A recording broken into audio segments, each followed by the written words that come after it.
दोस्तों, स्वागत है आपका एक और सच्ची घटना में। आज इस कहानी में हम आपको बताने जा रहे हैं एक बहुत ही सच्ची भयानक घटना। तो चलो दोस्तों, कहानी शुरू करते हैं। सब कहते हैं मुझे हमेशा, गणेश तुम बहुत ही ज़िद्दी हो। तो मैं भी उनसे कहता हूँ, जब तक मेरा हर बिल मैं अपने पैसों से भरता हूँ तब तक मैं अपनी मर्जी का मालिक हूँ। इसीलिए सबसे मना किया था घर खरीदने के लिए, लेकिन मैंने खरीद लिया। ऐसा मकान मुश्किल से मिलता है। वो अलग बात है, घर के पीछे कब्रिस्तान है। तो क्या अब मुर्दों के डर से हम जिंदा लोगों भी जीना छोड़ दें? मैंने जानबूझ के सारा सामान रोड से भेज दिया और खुद मैं कब्रिस्तान के पास कार से नीचे उतर के अपने कुत्ते के साथ पैदल चल दिया।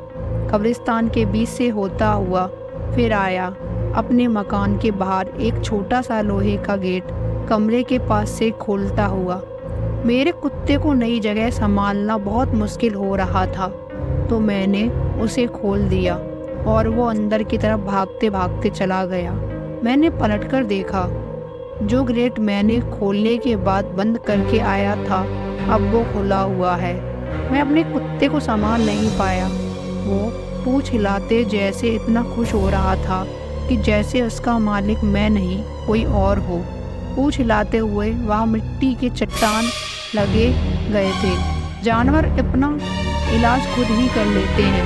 मैंने बहुत बार अपने कुत्ते को घास पर मिट्टी चाटते देखा था, इसीलिए मैंने घर के अंदर जाने लगा, यही सोच के कि कुत्ते का मन जब भर जाएगा तब वो वापस आ जाएगा। इसी सोच के अंदर मैं घर में चला गया। फिर एक बहुत अजीब सी चीज़ हुई मेरे साथ। जब मैं घर देखने आया था तो इतना साफ सफाई नहीं थी। अब इतनी साफ सफाई किसने की? और ना जाने उस घर में सड़ी हुई लाश की बदबू आ रही थी। ऐसा लग रहा था किसी ने जिंदा इंसान को इस घर में दफना दिया हो। इतनी सड़ी हुई बदबू, सन्नाटा तो था, लेकिन वहाँ पे मैं अकेला नहीं था। जैसे वहाँ पे कोई और भी था जो मुझे घूर घूर के देख रहा था। मैंने कुछ नहीं किया, गाड़ी से अपना बैग लेके आया और फ्रेश होके सो गया। अगले दिन मैंने नए घर को लिया। उस खुशी में मैंने अपने ऑफिस के दोस्तों को पार्टी दी। वही घर में खुशी की बात ये थी कि उस पार्टी में सब लोग आए। पार्टी बहुत अच्छी थी। पार्टी 11-12 बजे तक चली। मैं भी पार्टी एंजॉय करके थोड़ा थक गया और ड्रिंक भी थोड़ी ज़्यादा कर ली, तो मैं अपने रूम में ना जा सका और वहीं सो गया। मैं उठा तो मेरे पास में रखा टेबल पे एक कप चाय और पानी रखा था। मैंने उठकर देखा तो वहाँ कोई ना था, लेकिन वहाँ ताज़ी चाय बन के रखी थी। मैंने वो चाय नहीं पी और रूम से बाहर निकला तो पूरा साफ। मैंने सोचा ये सब कौन कर रहा है? मैं डर गया। फिर मैं वहाँ से बाहर निकला, तभी मेरे फ़ोन पे कॉल आता है।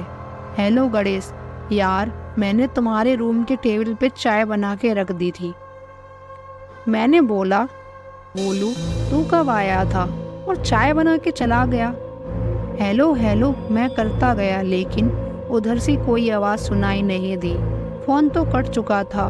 मेरा दिमाग जैसे लग रहा था फट जाएगा। लेकिन फिर मैं अपनी कार को निकाल कर गोलू के घर जाने लगा। गोलू के घर पहुंच के मैंने पूछा, यार गोलू तू कब आया था मेरे घर? गोलू बोलता है, अरे यार मैं तो 2 दिन से वहाँ आया ही नहीं था। अभी 10 मिनट हुए हैं आया हुआ। और तू भी आया? नहीं यार मैं नहीं आया तेरे घर। गोलू, अरे यार मैं 2 दिन नहीं था। मतलब क्या बकर जा रहा है? कुछ समझ नहीं आ रहा है। मेरे कहने का मतलब है, ना तो मैं तेरे घर आज आया और ना मैं तेरे घर पार्टी में आया।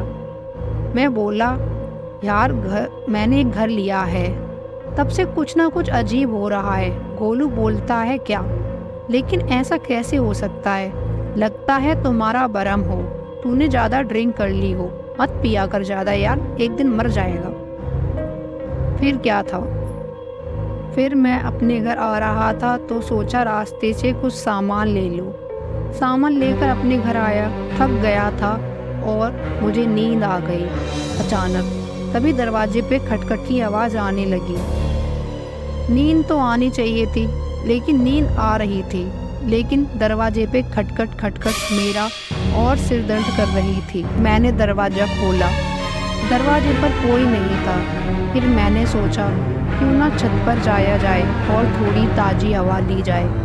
कब्रिस्तान के पास एक लड़की को देखा जो कि वहाँ टहल रही थी। मैं डर गया और कमरे में जाके एक कोने में बैठ गया कि तभी दरवाजे पर फिर से खटखट आने लगी। इस बार तो लगा कि वही लड़की तो नहीं आ गई, लेकिन 3-4 बार दरवाजे पे दस्तक, उसके बाद बंद हो गई। मैं भी फिर से फ़ोन पे कॉल आती है। हेलो गणेश यार, दरवाजे पे देख, एक लड़की आई है, ज़रा खोल के तो देख, वो ठीक तो है ना। ज़ोर से गुस्से में बोला, कौन हो तुम और क्यों परेशान कर रहे हो। तभी फ़ोन से आवाज़ आती है, अभी तो शुरू ही हुआ है, आगे देख होता है क्या। क्या मैं बोलूँ, अरे यार तुम हो कौन, क्या बिगाड़ा है तुम्हारा जो परेशान कर रहे हो। हेलो हेलो, लेकिन फ़ोन से कोई आवाज़ ना आती है। कि तभी मेरा जो कुत्ता था उसकी भौंकने की आवाज़ आने लगी। डर की वजह से कमरे से बाहर नहीं निकल पाया। एक बीड़ी निकाली और जला ली, जला के पीने लगा। तभी फिर से आवाज़ आती है, थोड़ा मुझे भी पिला दो। लेकिन इस बार कमरे के अंदर से आवाज़ आ रही थी और वो आवाज़ किसी लड़की की थी। मैं बीड़ी को वहीं पे फेंक कर कमरे से बाहर निकलने लगा। दरवाज़ा खुल नहीं रहा था। बहुत कोशिश करने के बाद आवाज़ आती है, थक गए इतनी कोशिश में। बोला, कौन हो तुम और क्यों परेशान कर रही हो मुझे, मैंने क्या बिगाड़ा है तुम्हारा। तभी सामने आके खड़ी हुई और बहुत ही खूबसूरत लड़की मेरे सामने आके खड़ी। जैसे ही उस लड़की को देखा तो वही लड़की थी जिसे कब्रिस्तान में देखा। उसे देख के मैं बेहोश हो गया। जब सुबह आँख खुली तो मैंने अपने बेड पे पड़ा था।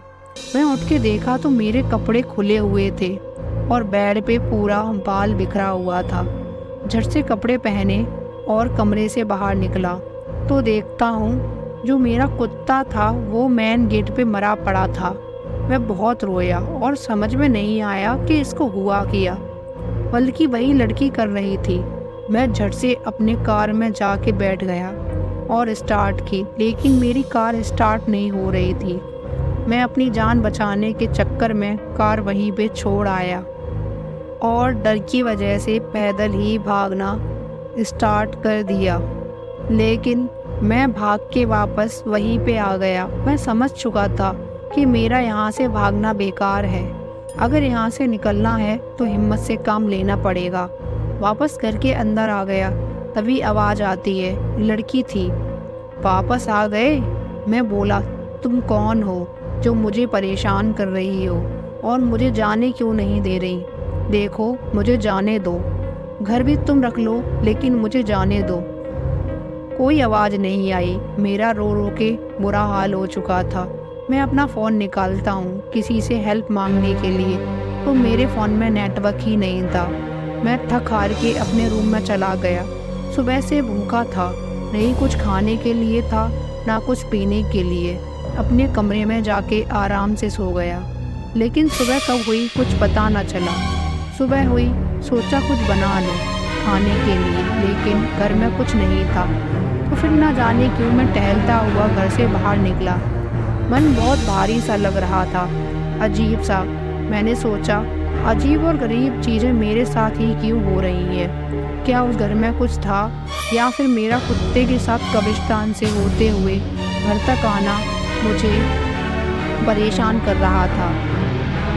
मैं वहाँ पहुँच गया छत पर अचानक। तभी आवाज़ आती है, जनाब अगर मैं गलत नहीं हूँ तो आप ही आए हैं 45 नवंबर बंगले में। मैंने पलट के देखा तो ठीक ठाक देखने वाला एक आदमी था। मुझे पुकार कर सिगरेट का कस खींच रहा था। मेरी तरफ भी बढ़ा उसने, लेकिन मैंने मना कर दिया। जान न पहचान, कौन हो, मैंने उससे पूछा। मैंने ही खरीदा है आपका ये मकान, इस मकान पर आपको कैसे पता। उसने एक लंबा सा कस खींचा और कहा, अरे सर अपना चेहरा तो देखिए, परेशानी साफ दिख रही है। क्या हुआ? बच्ची दिखी या उसकी माँ? मुझे ऐसा लग रहा था कि किसी ने बिजली का झटका दे दिया हो। ये सुनने से कि सपने में भी उम्मीद नहीं की थी, मैंने पलटकर उससे सवाल पूछा, आपको कैसे पता उनके बारे में? उस घर में माँ बेटी रहती हैं, पहले भी ऐसा हुआ था। क्या उस आदमी ने सिगरेट फेंक दी और एक लंबी सी सांस लेते हुए उससे, वहाँ पहले डिकोस्टा फैमिली रहती थी। कुछ साल पहले एक रात घर की साफ सफाई करने से डिकोस्टा को एक चिट्ठी मिली।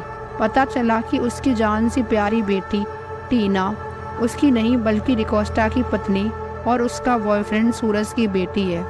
डिकोस्टा पत्नी का पीछा करते हुए चला कि उसकी पत्नी सूरज के बीच जाकर चल रही थी। मैं तो दो प्यार करने वाले वही करते हैं जो डिकोस्टा ने किया।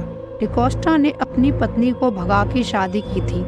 कहते हैं ना, सियासत में ईमानदारी और प्यार में बेईमानी ऊपर वाला भी बर्दाश्त नहीं करता। डिकोस्टा ने अपनी पत्नी और सूरज और बच्ची तीनों को मार के वहीं दफना दिया और खुद डिकोस्टा भी फांसी लगा के मर गया। तभी से यहाँ उन चारों की आत्मा भटकती है। मैं इस कहानी को सुनने के बाद जैसे मेरी आंखों के सामने अंधेरा छा गया। मैंने ज़्यादा कुछ कहा नहीं, मैंने बस इतना ही कहा कि आपको इन सब के बारे में कैसे पता? उस आदमी ने मुस्कुराते हुए जवाब दिया, सर यहीं पास में ही रहता हूँ, वैसे अगल बगल की खबर तो रखनी पड़ती है। आप भी चले जाओ यहाँ से, नहीं तो मारे जाओगे। मैंने कहा, लेकिन यहाँ से बाहर कैसे जाएं? यहाँ तो सब भूल भुलैया है, जैसे वापस आता हूँ वैसे ही वापस जाता हूँ, समझ नहीं आता कि कहाँ जा रहा हूँ। वो आदमी हंसते हुए बोलता है, सब उसकी शक्ति का कमाल है। आप इस रोड पर चल के जाओ और हाँ, भगवान का नाम लेना मत भूलिएगा। और वो चाय जो आपके टेबल पे रखी है वो डिकोस्टा ने बनाई थी। मैं शुक्रिया बोल के आगे बढ़ा, उसका नाम पूछने के लिए पलटा। वो चलते ही जा रहा था। मैंने दूर से ही पूछा, अरे भाई अपना नाम तो बता दीजिए, क्या नाम है आपका?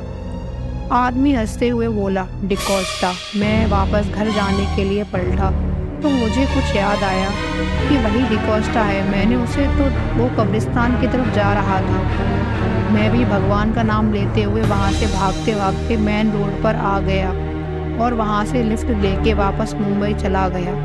फिर बाद में मैंने वो घर ब्रोकर के हाथों से किसी को बेच दिया और मुंबई में एक नया फ्लैट ले लिया।